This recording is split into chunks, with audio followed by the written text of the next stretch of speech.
আসসালামু আলাইকুম। আমার মেয়ের জন্য একটা খেলনা, এটার দাম কত আব্বু? বেসলাইট। আচ্ছা, এটাও চাইতেছে আমার কাছে আজকে থেকে আরো 6 মাস আগে থেকে। 6 মাস পরে এসে আমি তাকে এই খেলনাটা আজকে কিনে দিলাম। 6 মাস আগে যদি আমি দিতাম, ও যে খুশি হইতো আব্বু দেখি, এর চেয়ে বেশি খুশি ও আজকে হইছে।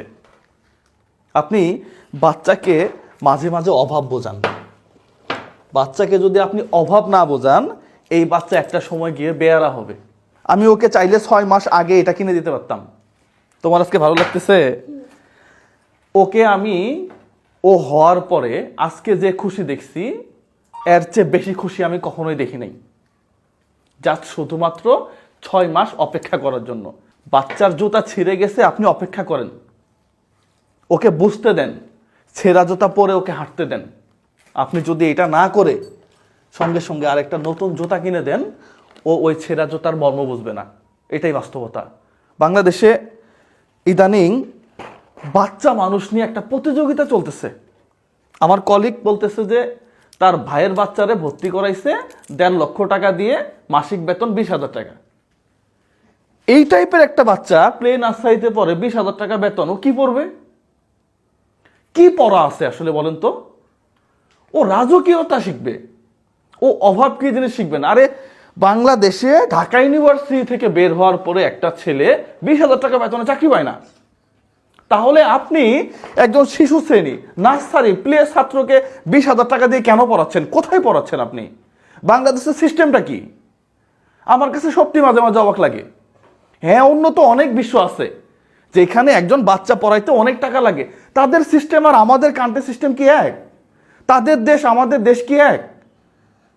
যেই ভদ্রলোক ঢাকা ইউনিভার্সিটি জগন্নাথ থেকে বের হওয়ার পরে 20-25 হাজার টাকা বেতন পায় না, সেই দেশে আপনি একটা প্লে নার্সারির ছেলেকে পড়াচ্ছেন 20,000 টাকা মাসে বেতন দিয়ে। ওই ছেলে বের হওয়ার পরে ও কোথা থেকে পড়বে আসলে? বুয়েট, রুয়েট, চুয়েট। ও তো বের হওয়ার পরে 30,000 টাকা বেতনে চাকরিও পাবে না। তখন সে যে কোনো একটা সরকারি বেসরকারি চাকরিতে ঢুকে দুর্নীতি করবে, খারাপ কাজ করবে, সমাজের জন্য ওর কোনো ভূমিকা থাকবে না। কারণ ও মিতব্যয়ী না, ও বিলাসী জীবন দেখে আসছে। ও মাসে 20,000 টাকা 30,000 টাকা বেতন দিছে, দামি দামি গাড়ি, স্যুট, জুতা এগুলা পরে পরে সে অভ্যস্ত। তার 30,000 টাকা পোষাবে না। এই জন্য বাচ্চাকে নৈতিক শিক্ষা দেওয়ার পাশাপাশি বাচ্চাকে অভাব বোঝাইতে হবে। গতকালকে এক ভদ্রলোকের সাথে দেখা, উনি ইউনেস্কোর একটা গবেষণা কেন্দ্রে আছে। আমাকে বললো যে বাংলাদেশে তারাই গবেষণা করছে, করে দেখছে এই যে পড়ালেখা, এই পড়ালেখার সিস্টেমটা একজন একজন ব্যক্তির জীবনে 20% ভূমিকা রাখে না। তার পারিপার্শ্বিক অবস্থা, তার পরিবার থেকে কি শিক্ষা, তার বন্ধু বান্ধব কেমন, এগুলা লাইফে সবচেয়ে বেশি ইম্পর্টেন্ট। আপনি আপনার বাচ্চাকে বিলাসিতা না শিখিয়ে অভাব শিখান, ও মানুষের মতো মানুষ হবে। সবার জন্যই শুভকামনা।